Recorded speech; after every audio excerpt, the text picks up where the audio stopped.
Buongiorno e buon sabato, rieccoci con Focus TG. Tante le notizie che vi racconteremo questa mattina, in questa tarda mattinata fino all'1, la cronaca, la politica e anche i tanti disagi del territorio. Allora subito la cronaca perché purtroppo si è aggravato nel corso delle ore il bilancio già tragico del terribile schianto avvenuto lungo il tratto maledetto della 4 ieri nel tardo pomeriggio all'altezza di Cessalto, perché sono due ora le vittime di questo tragico incidente ennesimo. Distrazione, forse e velocità alla base della tragedia, il traffico letteralmente in tilt in direzione Trieste, quindi la cronaca di ore drammatiche nella Marca Trevigiana e non solo.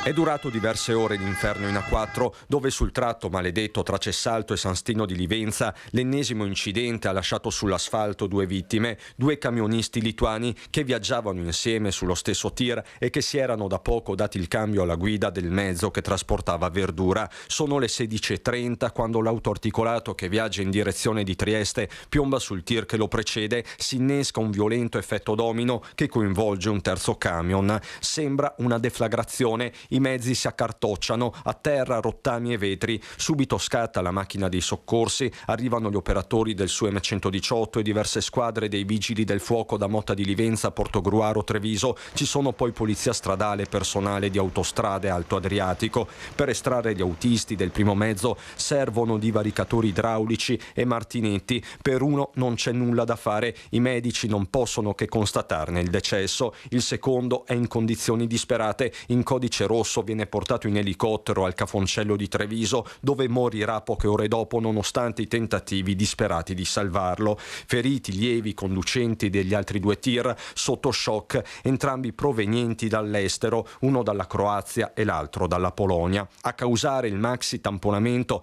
potrebbe essere stata una distrazione, forse anche un colpo di sonno. Di certo non ha aiutato la velocità con cui procedeva il tir lituano in un tratto di per sé problematico, quello ancora due corsie della 4. Dispiace maggiormente perché stiamo tutti lavorando per la realizzazione della terza corsia, dal soggetto attuatore, autostrade, comuni, province, regioni, per cercare di creare questa opera. Purtroppo la terza corsia non si crea dall'oggi a domani, è un'opera anche molto importante e costosa, però stiamo partendo, siamo partiti. Dispiace non riuscire a dare una risposta veloce, però purtroppo non si costruisce dall'oggi al domani l'autostrada. Le conseguenze sul traffico sono state pesantissime, con la formazione di code chilometriche. La chiusura poi del tratto e dei caselli di San Donà di Piave e Cessalto ha causato ripercussioni su tutta la viabilità secondaria. In più punti è andata letteralmente in tilt, soprattutto lungo le strette strade di campagna, spesso suggerite dai navigatori. Il tratto è stato riaperto verso le 19:30, c'è voluta però tutta la sera a far rientrare il caos. Un altro incidente stradale questa mattina a Pieve del Grappa, sempre un tir. Non si esclude un malore all'origine dell'incidente stradale che si è verificato in via Piovega, a Paderno di Pieve del Grappa, dove la motrice di un camion condotta da un 54enne residente nel Mantovano è finita contro un albero sul ciglio della carreggiata. Il camionista nell'impatto è rimasto ferito in condizioni gravi ma non in pericolo di vita, riportando una contusione facciale e traumi a un ginocchio. Sul posto automedica e ambulanza di Pedemontana Emergenza che ha condotto l'uomo all'ospedale di Castelfranco. Rilievi da parte della polizia locale della Pedemontana del Grappa. Torneremo alla cronaca fra poco, ma di fatto è cronaca anche questa. Marghera insanguinata dall'omicidio di via Rizzardi in questi giorni, e in questo momento c'è un flash mob perché la comunità dice basta alla violenza, mentre lunedì arriverà a Venezia il ministro dell'Interno Piantedosi. Filippo Fois con Simone Merlo per il flash mob. Buongiorno Filippo.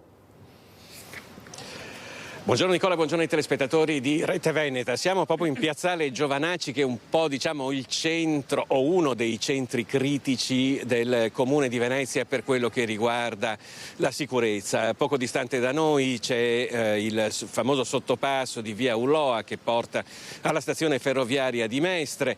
Tutta quest'area purtroppo è caratterizzata da un'assenza di sicurezza che oramai ha raggiunto l'apice con l'omicidio che si è verificato questa settimana. Alle mie spalle vedete che sta iniziando a formarsi un'ampia folla che manifesterà per chiedere più sicurezza in città. È stata lanciata da Marghera Libera e Pensante questa manifestazione, ma hanno aderito diverse, tante realtà del territorio. Che cosa chiedete nello specifico?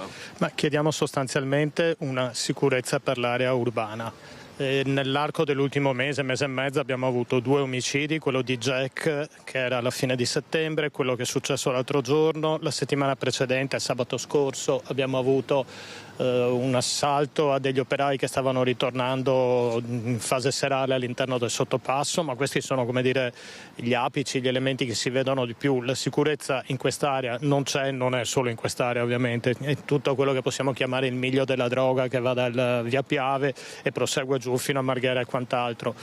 Spesso si parla anche di repressione, che è sacrosanto ovviamente se si commettono dei reati, però c'è anche un problema di un tessuto sociale che si va sempre più sfilacciando qui.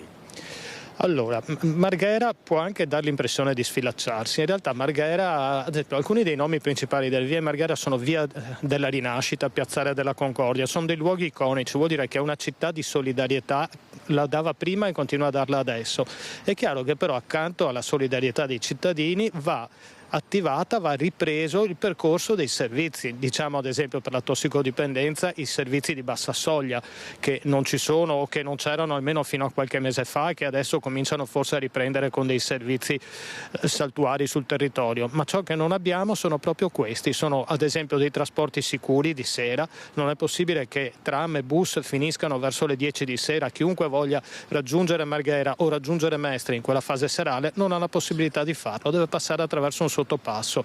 Senta, io volevo chiedervi anche, non so se vuole dire qualcosa anche lei, questa visita del ministro dell'Interno Matteo Piantedosi, più volte invocato dall'amministrazione comunale, finalmente arriverà in città lunedì. Che speranze avete? Allora, la parte sicuritaria è sicuramente importante. Quello che noi da tempo chiediamo è che a questo si associno anche altre politiche che sono sicuramente complementari e fondamentali. Le forze dell'ordine devono fare assolutamente il loro lavoro ed è essenziale e fondamentale. A questo va accompagnato però tutta una serie di politiche, come diceva anche Manuel, ma piccole attenzioni. Ad esempio il sottopasso ferroviario viene chiuso a una certa ora della notte e noi pensiamo che possa aiutare anche l'apertura di questo, il presidio, l'attenzione e poi lasciare degli spazi anche ai cittadini. In questa città, ad esempio in questo momento, vengono meno sempre spazi di aggregazione. La sala della municipalità è difficilissimo riuscire ad ottenerla per manifestazioni, per occasioni di confronto per i cittadini. Io penso che debba essere potenziato anche questo aspetto, il confronto con i cittadini, anche con chi magari non condivide le stesse idee. Il famoso riprendiamoci la città, che era stato uno slogan molto utilizzato. Allora da qua vedete che si sta continuando ad arrivare parecchia gente, l'appuntamento era per mezzogiorno, poi naturalmente mano a mano che si va avanti continuano ad arrivare altre persone. Io per ora direi sì. Filippo, vuoi avvicinarti un attimo a sentire 2 o 3 persone del flash mob? Va bene, io intanto saluto i nostri ospiti e allora ci avviciniamo, chiediamo a Simone un paio di persone per capire un po' com'è la situazione, insomma c'è tanta voglia di dire basta alla violenza, no, a Marghera? Sì, guarda, per esempio qui c'è Monica Sambo che è la capogruppo la segretaria del Partito Democratico di Venezia, e Rubens Gebani che è invece di Marghera 2.0, che è un attento osservatore della realtà margherina, come siamo messi? Qui tutti i sabati e le domeniche e vi posso garantire al 100%, è la prima volta che vedo uno dispiegamento di forze, tant'è che non l'area è pulita, nel senso spacciatori che di solito sono seduti in maniera monumentale in quella panchina, oggi non ci sono, con tutto il corollario di consumatori che si portano appresso non solo in area questura, ma oggi area questura è già ex Monteverdi, ma anche nelle case qui dietro via Francesconi. Sì. Adesso però appunto il riferimento era al fatto che ci sono molte forze dell'ordine perché c'è la manifestazione, poi però passata la manifestazione. Quando la manifestazione terminerà ritorneranno, di solito quando passano quelli dell'esercito dopo 5 minuti che li sfollano ritornano tranquillamente e quelli dell'esercito lo sanno ma allargano le braccia. Le varie associazioni, chiudiamo con Monica Sambo, hanno detto che da parte del Comune c'è una minimizzazione del problema, anzi che c'è stata anche dell'ironia da parte di alcuni assessori durante un incontro in municipalità qui a Marghera. Sì, purtroppo in particolare l'assessore Venturini minimizza il problema che in realtà è stato creato proprio da questa giunta con il disfacimento dei servizi sociali che ovviamente devono essere complementari a quelli di sicurezza. Di fatto la situazione a Marghera così come a Mestre sulla sicurezza è degenerata e come abbiamo visto purtroppo ci sono nell'arco di pochissimo tempo ci sono state alcune morti, da quella di Jack adesso a questo ultimo fatto tragico. Allora è evidente, come abbiamo detto più volte, c'è bisogno di più sicurezza, quindi anche di più presidio nel territorio delle forze dell'ordine, ma pari risorse della sicurezza vanno date anche al sociale, alla prevenzione, al commercio e a tutto quello che può rivitalizzare un'area. Questa amministrazione invece ha in realtà tolto anche risorse per quanto riguarda il controllo, perché ricordiamo che ad esempio i cosiddetti vigili di quartiere sono stati smantellati per accentrare, quindi in realtà anche dal punto di vista del controllo questa amministrazione ha di fatto eliminato quello che c'era, in più ha distrutto dei servizi sociali che garantivano un presidio, un decoro e soprattutto che impedivano la creazione di queste situazioni, questi fenomeni di degrado. Grazie a Filippo, Monica Sambo, anche a Rubens Gebbani. Cosa si aspettano i tuoi ospiti che hai lì dall'arrivo di Piantedosi lunedì? Sì, adesso glielo chiediamo subito. L'arrivo di Piantedosi, vi aspettate qualcosa? Lei Gebbani come lo vede? È il ministro dell'interno che arriverà a Venezia lunedì. Guarda, sinceramente Piantedosi e il sindaco sicuramente chiederà l'esercito, ma l'esercito ha un mandato che è ben diverso dalle forze di polizia, che purtroppo non possono essere presenti dappertutto, possono essere presenti laddove ci scappa il morto, sono subito presenti, ma è chiaro che in un territorio così vasto, un numero così esiguo, lì ci vorrebbero proprio forze dell'ordine, non forze di polizia locale, proprio forze dell'ordine. Però scopriremo che a Piantedosi noi chiederemo almeno come Marghera oggi 2.0 anche di concentrarsi soprattutto su quest'area che qualcuno dice che era solo una scuola pubblica. A Piantedosi gli diremo di andare a verificare gli atti. E lei, Sambo, sulla visita di Piantedosi? Ma per noi è importante che ci siano tutte le forze dell'ordine possibili in una situazione di emergenza come quella attuale, ma è evidente che questo non basta e è un po' ridicolo che un'amministrazione che aveva promesso sicurezza in tutte le campagne elettorali dichiarandolo che lo avrebbero fatto con le forze del comune, adesso continui a chiedere ripetutamente sforzi al governo. Anche noi li chiediamo, quindi certamente sono tutti positivi, ma sono solo emergenziali. Appunto, superato il passaggio eventuale di ulteriori forze militari, ritornerà tutto come prima, perché manca appunto un tessuto sociale, economico, eccetera, che possa rivitalizzare la zona. Grazie.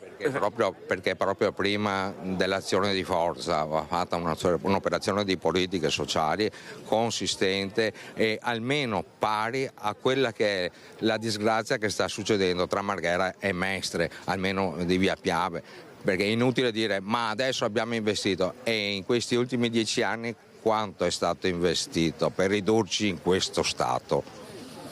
Su questo interrogativo noi vi restituiamo la linea, naturalmente approfondiremo tutte le questioni di oggi a Marghera nel corso delle prossime edizioni del nostro telegiornale. Grazie a Filippo Fois, grazie ai tuoi ospiti, grazie a Simone Merlo. Lasciamo per un attimo il tema sicurezza, ma ci torniamo fra pochissimo, andremo a Bassano per parlare di sicurezza. Nel frattempo vi dico che è in corso una conferenza stampa a Padova con Flavio Tosi, che però penso sia già andato via, e c'è anche il capogruppo in Senato di Forza Italia, Maurizio Gasparri. Oggi Flavio Tosi rilancia il progetto Forza Nord, lo sapete, le questioni aperte tra Lega e Forza Italia che sembrano insanabili. Ha anche annunciato il passaggio a Forza Italia di altri 2 esponenti politici veneti, fra poco ve li diremo, ma c'è un tema che riguarda l'ambiente e non solo.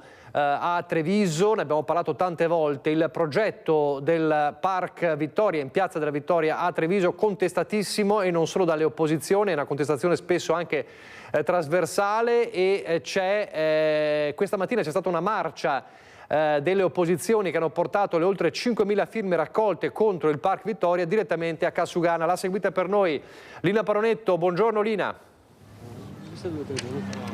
No, ma poi... Buongiorno Nicola, eccoci qua. Sì, ringrazio anche i partecipanti a questa marcia che hanno atteso la nostra diretta e hanno avuto grande pazienza per ribadire anche attraverso i cartelli che vedete in onda il no a questa opera. Allora, Giorgio De Nardi, della lista De Nardi, che è stato un po' il motore della raccolta firme, si è arrivati a oltre 5.000 sottoscrizioni, tra l'altro petizione che prosegue anche il suo cammino, una deposizione simbolica oggi delle firme, nel senso che lunedì aprirà il protocollo, ma il messaggio politico all'amministrazione è arrivato per dire passiamo oltre a questo progetto superato. Sì, è un progetto vecchio che è fuori dal tempo e che sta dimostrando con la sollevazione popolare che non si deve fare. È una cosa sbagliatissima continuare a insistere con questa idea, con questo progetto, e si va avanti per inerzia, perché fondamentalmente c'è un contratto firmato tantissimi anni fa che non sono capaci di venire fuori. In realtà si può rinegoziare, si deve rinegoziare, si deve trovare altre soluzioni, perché questa è una strada sbagliata.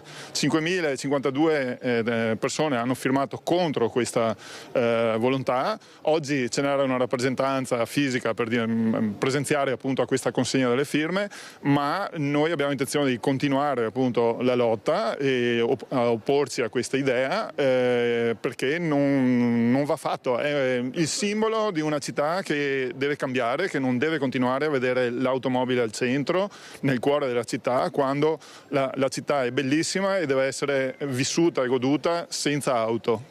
O con quante meno auto possibile.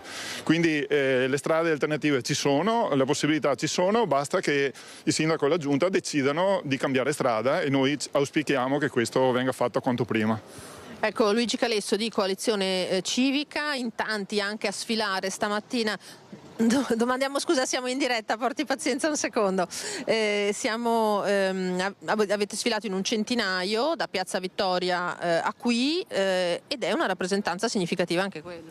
Una rappresentanza significativa di un numero molto più ampio di cittadini che, firmando questa petizione, chiedono un'alternativa per il futuro di questa città. Un'alternativa prima di tutto per la mobilità, perché i cittadini vogliono poter utilizzare di più il trasporto pubblico, vogliono poter utilizzare di più la bici in sicurezza, vogliono passeggiare per le strade e le piazze del centro storico senza il rischio per la loro sicurezza costituito dalla circolazione degli autoveicoli. È un modello nuovo di città, è un modello europeo, è un modello che guarda al futuro. Le firme su questa petizione rappresentano esattamente questo, la volontà di slegarsi dal passato e di portare questa città nel futuro.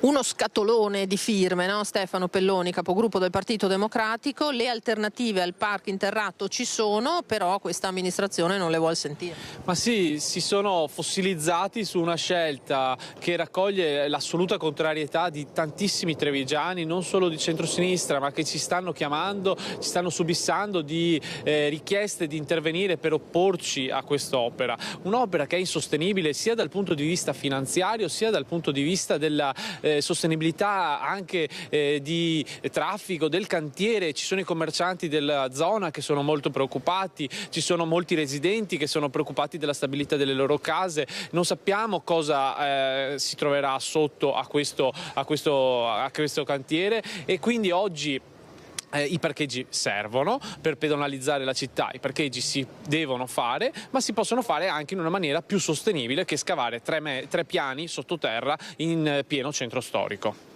Ecco, Francesco Sardo Infirri di Treviso Civica, abbiamo detto un modello di città che non convince affatto, e sappiamo che i residenti entro le mura sono preoccupati per questo cantiere. Sì, esatto, sappiamo che c'è grande preoccupazione attorno alla piazza, ma anche nel resto del centro storico, perché sarà un intervento che, oltre ad essere estremamente invasivo, porterà in centro ancora più macchine, o meglio, è pensato per portare più macchine in centro, che è esattamente quello che noi non vogliamo e che riteniamo che i nostri sostenitori non vogliano. Treviso Civica ha aderito a questa proposta convintamente e con forza, per dimostrare che c'è una coalizione, l'opposizione, che lavora insieme, discute, e fa progetti e propone alternative. Ecco, ultima battuta, Denardi, cosa ci si aspetta da questa petizione? 5.000 firme, l'auspicio è che l'amministrazione ne tenga conto, il prossimo passo? I cittadini che hanno firmato, che hanno partecipato alle manifestazioni che abbiamo fatto un anno fa e oggi, si aspettano che noi continuiamo in questo impegno, e quindi ci batteremo con tutte le nostre forze per evitare che questa opera vada in porto. Tra l'altro c'è una mancanza di chiarezza su quello che sono i fondamentali relativi alle perizie, alle valutazioni che si stanno facendo, per cui anche le richieste agli atti e alle documentazioni portano a delle risposte che non sono chiarissime, per cui non si conosce esattamente lo stato delle cose, e forse c'è un grado di incertezza che ci può anche consentire, con la volontà popolare espressa in modo molto manifesto, di impedire che questo progetto venga portato a termine, perché nel momento in cui si apre il cantiere è finita, quindi bisogna intervenire assolutamente prima. Grazie. Allora, naturalmente noi sentiremo anche il parere del sindaco che è impegnato questa mattina in una serie di inaugurazioni e iniziative qui in città per il Natale. Qualcosa ci ha già detto, ma vi proporremo l'intervista questa sera. La sensazione è che le posizioni rimangano comunque distanti, ma è chiaro che l'amministrazione, oltre 5.000 firme dei cittadini, non può trascurare di prenderle in considerazione, insomma. E quindi qui da Casugana, Nicola, direi che è tutto. Con Tommaso Migot restituiamo la linea. Grazie Elena Paronetta, Tommaso Migot e ai tuoi ospiti. Allora torniamo a parlare del tema della sicurezza. Ne abbiamo parlato con il flash mob di Marghera. Sicurezza non significa soltanto aggressioni, ma anche furti. A Bassano ci sono borseggiatori, ladri scatenati al mercato. E allora vediamo com'è la situazione con Alex Giuliano. Giornata di mercato a Bassano, un giovedì qualunque verrebbe da dire, e invece poche ore fa, proprio in occasione dell'appuntamento settimanale con il mercato cittadino, a Bassano ha vissuto dei momenti concitati, con alcuni episodi di borseggi, di furti in mezzo alla folla. Una denuncia partita dal sindaco Nicola Finco. Oggi qui con noi c'è l'assessore alla sicurezza di Bassano, l'assessore Alessandro Campagnolo. Assessore, ci può spiegare meglio che cosa è successo giovedì? È successo che adesso dobbiamo prendere atto che in situazioni, come lei ha ben sottolineato, di normalità verso la città di Bassano, sappiamo che il giovedì o il sabato bisogna tenere molto di più gli occhi aperti, perché c'è una situazione di crimine che ha intercettato il giorno di mercato a Bassano come una possibilità di espletare il proprio lavoro di criminali. Quindi dobbiamo renderci conto che la copertura del territorio anche in questo momento, e in particolare nel momento del mercato, è urgente. Cosa significa? Che pattugliare il territorio durante le giornate di mercato anche in borghese, in determinati posti in particolare, ma non solo durante il mercato, ma anche quando è il momento di andare a prendere le pensioni per gli anziani, coprire il territorio anche in borghese e osservare da una parte può significare è un buon deterrente, dall'altra possiamo beccarli con le mani nel sacco. Quindi è urgente fare una riflessione che porti le forze dell'ordine, la polizia locale a battere il territorio incidentalmente in centro storico e osservare bene i movimenti. Sicuramente si arriverà al risultato. Nello specifico, Assessore, lei raccontava di un episodio vicino a un importante panificio in centro. Che cosa è successo? È successo che un cittadino che si stava recando a far compiere appunto presso questo panificio si è trovato spinto e casualmente poi ha visto che lo zainetto che di solito tiene in mano, in quel caso invece lo aveva a tracolla, era aperto. Quindi vuol dire che c'è una batteria di soggetti abituata a borseggiare, che normalmente lo vanno a fare magari negli autobus o nei treni dove c'è accalcamento di persone. Sappiamo adesso che invece si portano anche a Bassano, ti spingono e cercano, sicuramente anche aiutati da un palo, da un complice, per passargli immediatamente la refurtiva. Noi queste cose le sappiamo e dobbiamo attrezzarci in questo modo, con, ripeto, personale in borghese e personale in divisa a fare da prevenzione. Quindi maggiori pattugliamenti, personale in borghese e in divisa che è una presenza necessaria secondo quello che ha detto l'assessore Campagnolo. C'è l'utilizzo, anche il monitoraggio attraverso le telecamere. Bassano sta vivendo un momento non facile dal punto di vista della sicurezza e quindi a breve si attendono risposte in un momento particolare, quello che ci porta al Natale e alle festività. E intanto a Padova è stato rintracciato e trasferito in carcere l'uomo che aveva rapinato una farmacia armato di coltello e che nel frattempo è stato condannato in via definitiva. Aveva rapinato una farmacia di Padova nell'aprile del 2021 e ora, condannato in via definitiva a 2 anni e 2 mesi, è stato rintracciato e arrestato dalla polizia.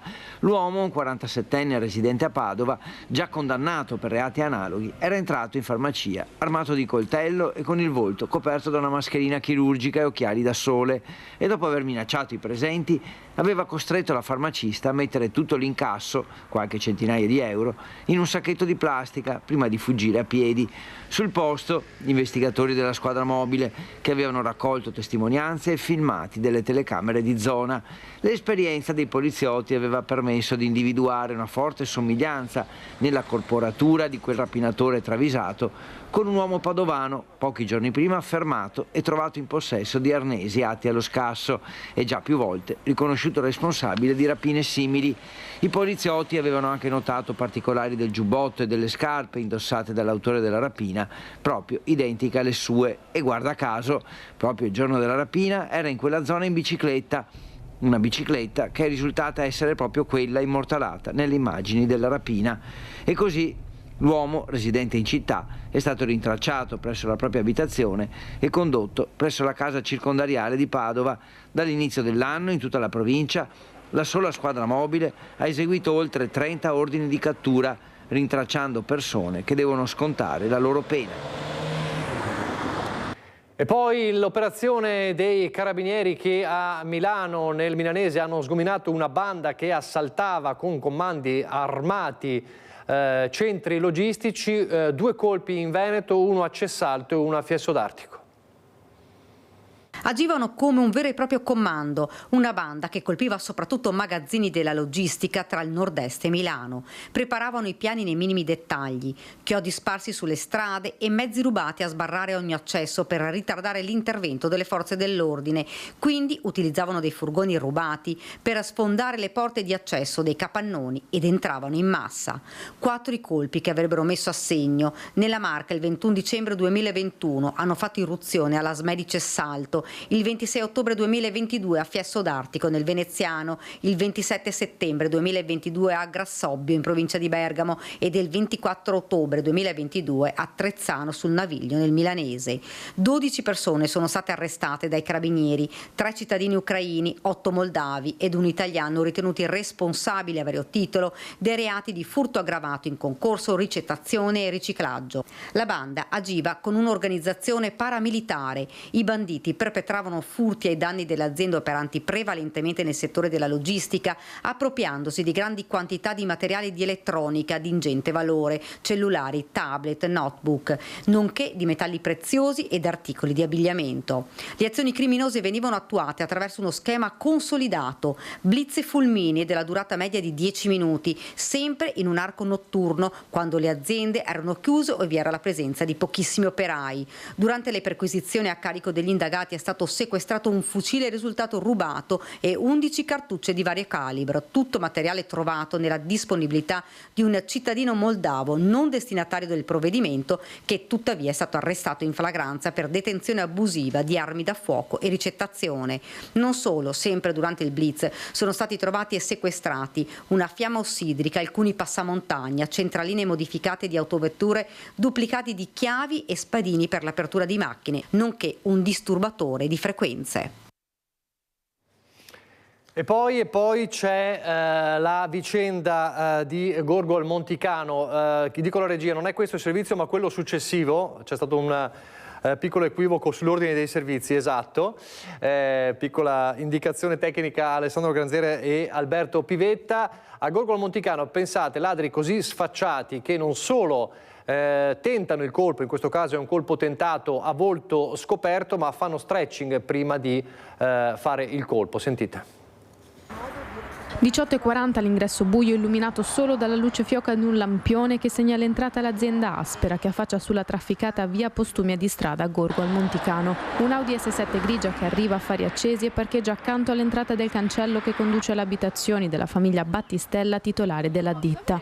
Sono gli occhi elettronici delle telecamere di videosorveglianza a immortalare nitidamente la successione dei fatti. 3 ragazzi volto scoperto che prima di saltare il cancello fanno dello stretching, camice e maglione, sneakers ai piedi e via, pronti a compiere il furto. Sul cancello ancora le impronte di fango lasciate dai giovani malviventi. Quello che stupisce di questo tentativo di furto è, a differenza della settimana scorsa, quelli erano viso coperto, questi erano viso scoperto, quindi chi va a viso scoperto per fare un furto vuol dire che è proprio un delinquente incallito. L'irruzione è ripresa dalle telecamere, la segretaria ancora a lavoro che dagli schermi ha notato dei movimenti sospetti, che ha poi allertato titolari e carabinieri. Le urla di Emanuele Battistella, che affacciatosi alla finestra dell'azienda ha intimato ai malviventi di andarsene. Il tempo di correre fuori per riprendere la targa, appositamente oscurata per non essere catturata dal sistema di videosorveglianza, ma i ladri erano già fuggiti in direzione Gorgo al Monticano. Lo sfogo sui social anche per allertare i vicini. Cosa più bella è il tantam, questo messaggio tra uno e l'altro, proprio per aiutarci un con l'altro, perché tutti assieme forse possiamo fronteggiare meglio questi tentativi di furto. Poi insomma so che le forze dell'ordine quelli sono, e forse avremo bisogno di più uomini in questo momento nel territorio, o forse di più carceri, non lo so, ma il tantam funziona, perché anche stamattina con un tantam, segnalando un furgone così che girava piano piano in zona industriale, ecco che il tantam ha funzionato, intervenuti i carabinieri, li hanno individuati, almeno sappiamo chi sono. Proprio per questo il sindaco di Gorgo invoca una sorta di operazione trasparenza, senza per questo innescare una caccia alle streghe. È vero che esiste la privacy, però forse sarebbe giusto che tutti vedessero chi erano, anche per come mezzo di autodifesa, di come proteggersi da questi tentativi.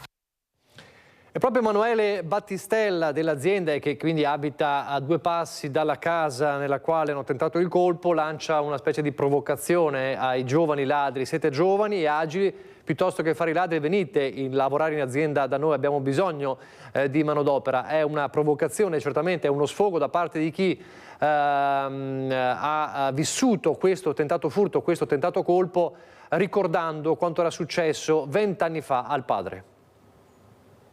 È singolare il fatto che queste persone si muovano a volto scoperto, con una tranquillità ad un orario in realtà che siamo tutti in giro, quindi gente che arriva, gente che va, quindi evidentemente sono persone che non hanno molto da nascondere, non si fanno neanche particolari problemi. Stupisce che fossero vestiti bene, c'era un ragazzo col gilet e la camicia. Ah sì, sono dei ragazzi che potresti trovare fuori in piazza a fare l'aperitivo alle 6 di sera. Non se ne va dagli occhi l'immagine di quei ragazzi, camicia e maglione, volto scoperto, fare stretching prima di saltare il cancello della propria abitazione. Sembra quasi assurdo che uno dei due facesse dello stretching prima di entrare dall'accesso, per saltare l'accesso pedonale. La cosa tremenda è il fatto che sono le 6:45 di sera, quindi un tardo pomeriggio. Fortunatamente la casualità ha voluto che i miei familiari non fossero a casa. Non è la prima volta, abbiamo subito tanti furti in diverse occasioni e ogni volta è stato poi un dover riprendere la normalità. È ancora impresso nella memoria, infatti, quanto accaduto alla famiglia Battistella ormai una ventina d'anni fa. I figli e la moglie pronti ad accogliere il rientro del padre dopo una serata di festa in paese, allora titolare dell'azienda di costruzioni confinante con l'abitazione, fatta rinascere oggi dai figli Emanuele e Monica. Dei malviventi avevano colto di sorpresa il signor Battistella, minacciandolo una volta sceso dalla macchina, puntandogli una pistola alla tempia. Un tentato furto, l'irruzione nella loro casa ha fatto rivivere l'angoscia di quei momenti. L'immagine del padre ancora accasciato a terra. Fondamentale per i due fratelli questa volta il tam tam generato dalla condivisione del fatto sui social. Per avvertire anche la comunità che è stata, ringrazio fin d'ora, è stata molto presente e attiva, tra l'altro per divulgare e condividere il messaggio, messaggi d'affetto piuttosto che la semplice condivisione, ma comunque hanno fatto in modo di farsi sentire, insomma, quindi in qualche maniera non ci siamo sentiti soli, visto che comunque la zona qui non siamo in pieno centro, ecco, ci ha fatto sentire comunque abbracciati dalla comunità. La vicinanza della comunità fondamentale per la famiglia Battistella per superare una sensazione purtroppo a loro non nuova, l'appello diretto ai giovani che si sono introdotti nella loro proprietà. Vorremmo dire ancora meglio questo, visto che siete dei ragazzi giovani, anche atletici, insomma noi lavoriamo nell'ambito delle costruzioni generali, abbiamo tanto bisogno, venite a darci una mano, grazie. La piaga dei ladri non conosce confini, l'abbiamo detto tante volte, allora anche a Vicenza le scia di furti in molti comuni della provincia. Daniele Garbin con Simone Squarcina dal sindaco di Longare, Matteo Zennaro.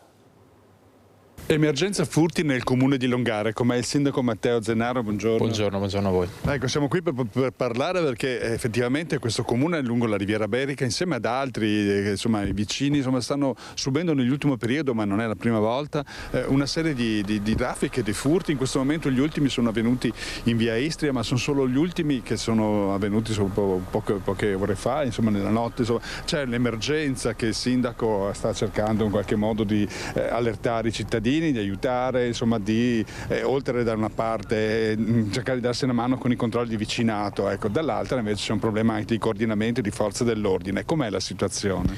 Ma la situazione purtroppo non è diversa rispetto agli altri territori, nel senso che anche il nostro territorio è particolarmente colpito in questo periodo da una serie di furti che stanno generando però molta preoccupazione e tensione all'interno ovviamente della comunità. Noi come amministrazione stiamo cercando di mettere in atto tutte quelle che sono le misure utili di prevenzione, però è chiaramente un problema che non si può risolvere in nessuna maniera se non cambiando la norma a livello legislativo. Su questo deve esserci una chiara e evidente presa di consapevolezza da parte del governo che questo è un problema che va affrontato cambiando la norma e garantendo una pena certa. Fino a tanto che questo non succederà, il problema potremo mettere in atto tutte le misure possibili, ma non lo risolveremo. Ecco, abbiamo visto anche nella chat in qualche modo i cittadini cercano di fare qualcosa, tipo controlli con controlli di vicinato, c'è il 6 Longare Se per esempio, no? Se c'è un passaparola, chi sono queste bande secondo quello che avete, insomma, al sentore? Ma sono delle bande che continuano a girare all'interno dei territori, un giorno colpiscono il nostro territorio, il giorno dopo colpiranno un altro territorio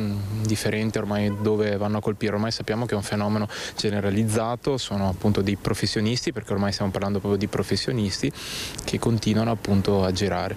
Noi ovviamente abbiamo messo in atto tutte le misure di prevenzione possibile, dai controlli con la polizia locale, controlli capillari all'interno dei quartieri anche attraverso il sistema appunto dei agenti in borghesi, in modo da non dare sempre all'occhio, dare un motivo di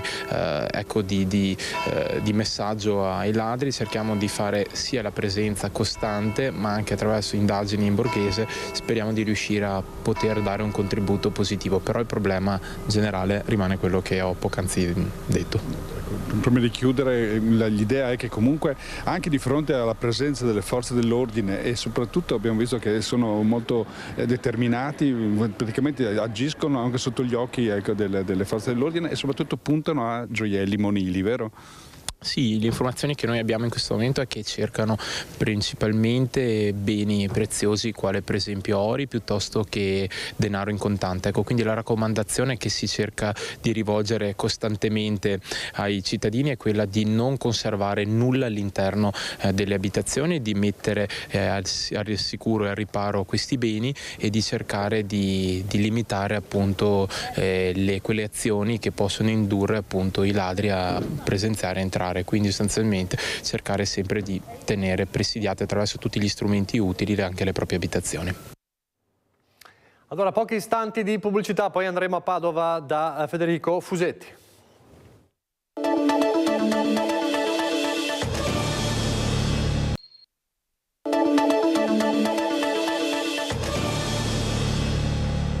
Di nuovo in diretta con Focus TG, ci siamo lasciati poco prima della pubblicità parlando della questione furti nel Vicentino, ma restiamo nel Vicentino perché i furti si accompagnano al degrado di molte zone.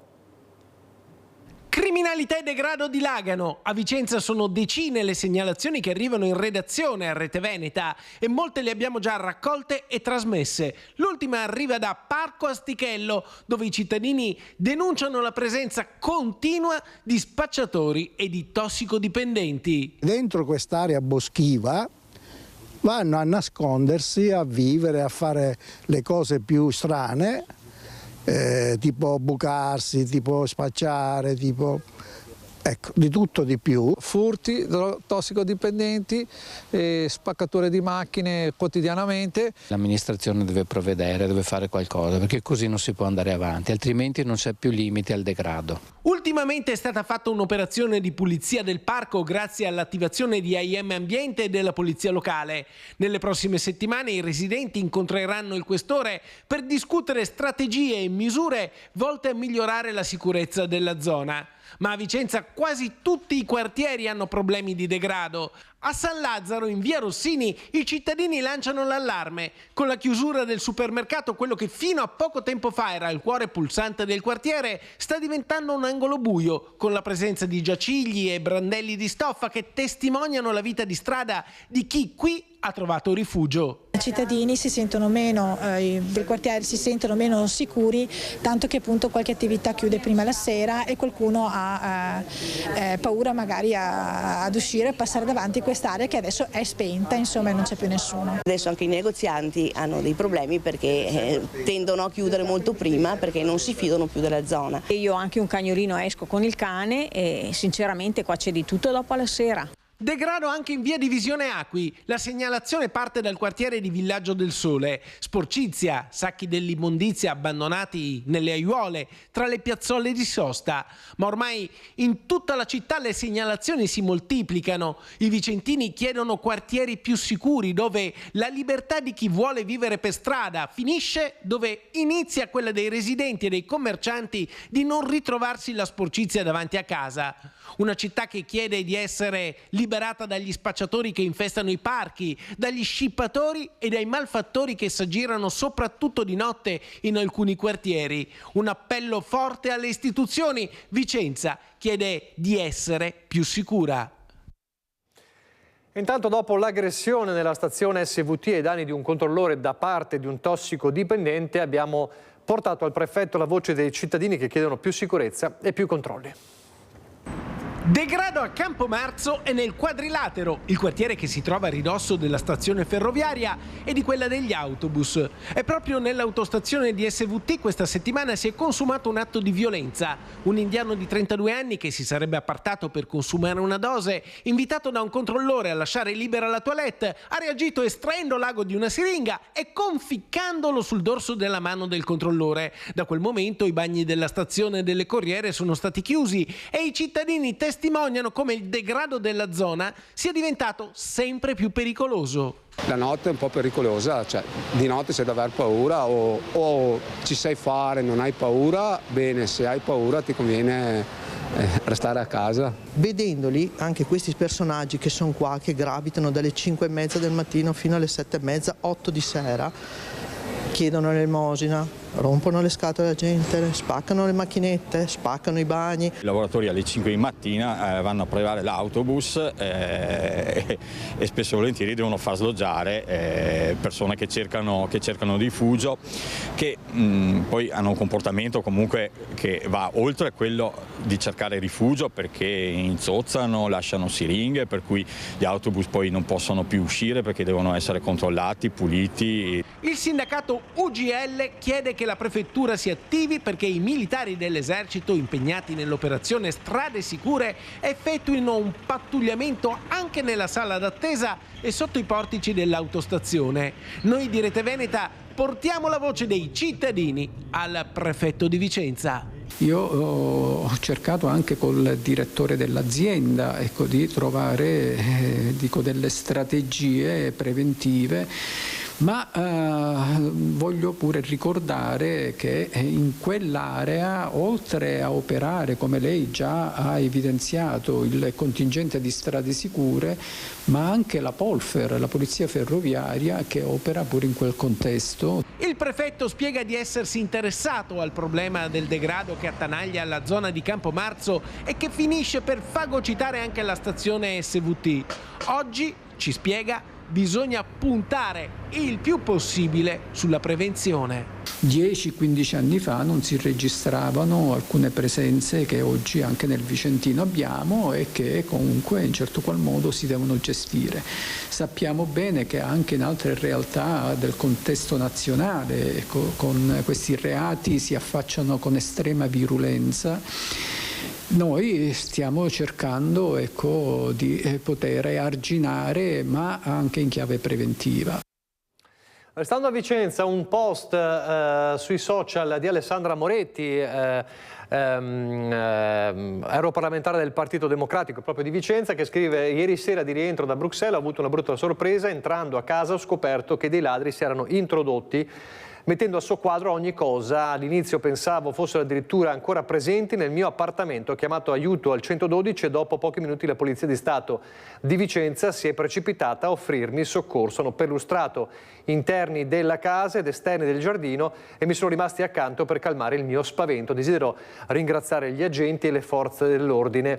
Quindi è una disavventura con i ladri in casa anche per Alessandra Moretti, che poi sempre nello stesso messaggio ha postato, ecco lo vedete in questa immagine, l'effrazione dell'abitazione, della sua abitazione. Quindi un episodio che riguarda Vicenza e che riguarda un personaggio noto di Vicenza come Alessandra Moretti. Andiamo a Padova adesso invece. Dicevamo questa mattina Flavio Tosi, protagonista di una conferenza stampa che si è da poco conclusa insieme al capogruppo dei senatori in Senato di Forza Italia Maurizio Gasparri, per annunciare due nuovi arrivi all'interno di Forza Italia, da altri partiti ovviamente, per rilanciare Forza Nord. In sintesi, Federico, cosa ha detto Tosi? Sì, buongiorno Nicola, buongiorno ai telespettatori. Sono appena andati via, attesi da un altro impegno a San Donà di Piave. I due nuovi volti sono Gabriele Tasso, sindaco di San Pietro Mussolino, da 3 mandati, da Fratelli d'Italia passa appunto a Forza Italia, e poi Leonardo De Marzo, un consigliere comunale civico di Vicenza, quindi entrambi vicentini, esponenti che sono passati a Forza Italia. Ancora insomma punzecchiature tra Flavio Tosi, coordinatore veneto di Forza Italia, e Luca Zaia. L'IRAP, questo aumento della tassa che Forza Italia non voterà, l'abbiamo saputo dai giornali, non va bene così, dice Tosi. Noi siamo sempre stati leali, ma in questo caso non abbiamo nessuna intenzione di votare questo aumento di una tassa che in tutta Italia Forza Italia, scusate il gioco di parole, vuole ridurre. E poi il rilancio di Forza Nord, la questione settentrionale e appunto l'aumento di esponenti che passano da altri partiti a Forza Italia, la questione pedemontana, tutto il contrario dell'autonomia, ha detto Flavio Tosi, con 2 contratti capestro che pesano sulla regione, poi le elezioni regionali con il prossimo governatore, potrebbe essere Flavio Tosi, ci ha risposto che decideranno i partiti a livello nazionale, ma che Tajani ha molta fiducia in lui e insomma anche durante l'incontro più volte è stato detto che Tosi potrebbe essere davvero un candidato credibile che Forza Italia potrebbe spendere per le prossime elezioni regionali. Questo è molto altro, ma insomma naturalmente Nicola poi sentiremo nei telegiornali la voce di Flavio Tosi e non la mia, quindi molto meglio così. Non vorrei offenderti, ma è vero. No, nel senso che se lo dice Flavio Tosi è certo. meglio, se lo dice Flavio Tosi è meglio. Va bene, grazie a Federico Fusetti. Allora, hai citato tra le polemiche ormai frequenti tra Tosi e Zaia la pedemontana. È una polemica che chiaramente non innesca solo Forza Italia ma anche l'opposizione, cioè Partito Democratico e Movimento 5 Stelle. Il caso, l'abbiamo raccontato ieri, lo vediamo nel servizio di Christian Arboit, riguarda una richiesta, diciamo così, un ordine del giorno della Lega alla Camera. Sentite. Una forma proprio di autonomia al contrario, una forma di non concorrenza, perché la Regione Veneto, dopo aver scelto di fare la pedemontana a Veneto, adesso vorrebbe scaricarne i costi sullo Stato. L'ordine del giorno presentato dalla Lega è stato accolto come semplice raccomandazione, ma la tempesta politica è comunque servita perché, dice l'opposizione, svela un intendimento, quello di trasferire allo Stato in futuro, qualora vi sarà margine, oneri e costi della superstrada pedemontana veneta. Quei rischi, quei costi di impresa che si era assunto e che oggi stanno determinando una voragine davvero insostenibile nei conti pubblici della Regione, tanto che la stessa Regione ha dovuto aumentare l'IRAP. Il promotore dell'ordine del giorno però non ci sta. Il deputato trevigiano Gianangelo Boff difende l'operazione. La pedemontana veneta non serve solo ai veneti, è un collegamento autostradale importantissimo per il collegamento est-ovest, per quel famoso passante di carattere europeo verso l'est e l'ovest, quindi uno snodo importantissimo per l'economia nazionale, non solo veneta, del quale il Veneto se ne è fatto carico. Nessuno quindi vuole togliere le castagne dal fuoco alla Regione, si tratta piuttosto, dice il deputato leghista, di un ragionamento complessivo con lo Stato chiamato a fare la propria parte. Lo stesso Boff passa al contrattacco, rivolgendosi così alle opposizioni. Si preoccupassero magari di dove le autostrade sono gestite dallo Stato e nessuno paga nemmeno il pedaggio su quelle autostrade, vengono realizzate e manutentate dallo Stato e nessuno ci paga il pedaggio. Ricordo 1300 chilometri in tutta Italia. La Lega fa pagare lo Stato, la sintesi del pensiero di Enrico Cappelletti dal Movimento 5 Stelle, da Martella stoccata al governatore. Non è la prima volta, succede sempre, quando le cose funzionano magari è merito di Zaia, quando non funzionano è colpa di qualcun altro. Andiamo in pubblicità, poi l'ultima parte di Focus TG.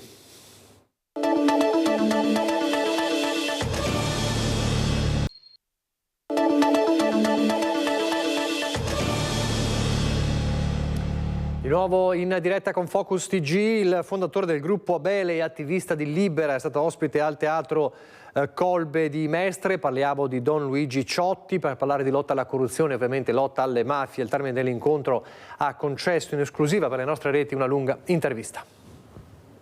La lotta alla mafia va combattuta con coraggio anche in Veneto. Un teatro Colbe grinito da tantissima gente ha accolto un figlio delle nostre terre del nord-est, Don Luigi Ciotti, arrivato a Mestre, che ha dialogato sul tema della corruzione con Francesca Rispoli dell'Ufficio di Presidenza Nazionale di Libera. È la regione in cui sono nato anch'io, io Pieve di Cadore, qui siamo nel veneziano, Mestre, città che ho frequentato tante volte su tanti temi. Vivo con inquietudine una serie di segnali che avvengono nel nostro paese, avvenuti anche qui.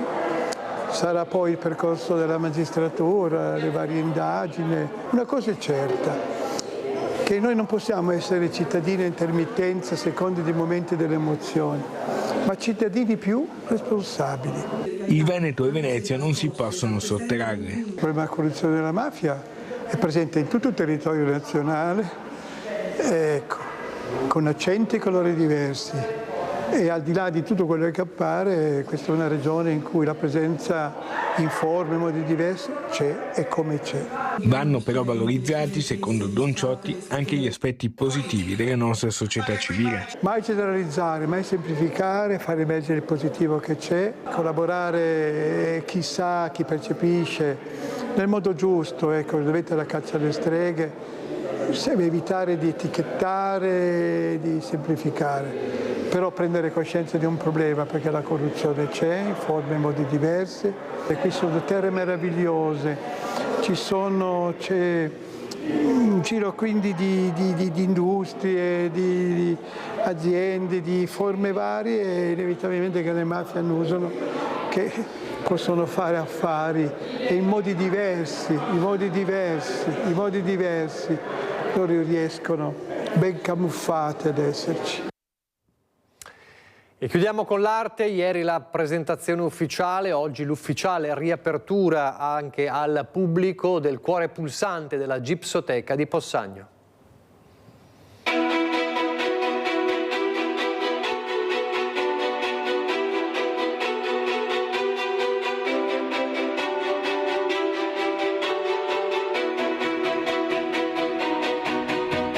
Gipsoteca di Possagno, ottocentesca ala Lazzari in tutto il suo splendore. Dopo 7 anni di lavori, lo scrigno che ospita i capolavori in gesso di Antonio Canova riapre ai visitatori. Dopo una serie di opere che hanno interessato il consolidamento strutturale, il miglioramento sismico e un nuovo e completo riallestimento illuminotecnico. Tanta l'emozione del sindaco Valerio Favero. Poter rientrare nell'ala Lazzari dopo 7 anni e rivederla completamente restaurata è qualcosa che riempie il cuore. 980.000 euro l'importo, finanziato da fondi ministeriali, di cui 200.000 dalle casse comunali. Un progetto che tocca vari ambiti, quindi abbiamo la tutela e la conservazione, sicurezza per il nostro patrimonio e anche per i visitatori. Poi abbiamo la valorizzazione, quindi attraverso il nuovo impianto di illuminazione abbiamo la possibilità di godere del modo corretto di tutte le sculture esposte all'interno dell'ala Lazzari, ma con questa apertura inauguriamo anche un nuovo allestimento. Abbiamo detto anche inclusività, infatti questo progetto è stato completato attraverso un lavoro di digitalizzazione che ci darà la possibilità di avere un virtual tour. Direttore dei lavori, l'architetto Fabio Guidolin, che ci ha raccontato alcuni retroscena di questi mesi di lavoro. E avere a che fare con delle sculture, delle opere d'arte all'interno e con degli interventi invasivi di adeguamento sismico, ero preoccupato per questo. Quando ho visto tutto inscatolato ho fatto un primo sospiro di sollievo e abbiamo iniziato a intervenire. Un grande lavoro che andrà a rafforzare anche tutto il comparto legato al turismo del territorio. Sicuramente questo posizionamento di questo museo porterà ancora maggiori possibilità per chi verrà qui da noi a visitare appunto il nostro territorio. Non è finita, il 2025 sarà l'anno della messa in sicurezza e sistemazione dell'attigua ala Scarpa, ma intanto godiamoci semplicemente tutta questa bellezza.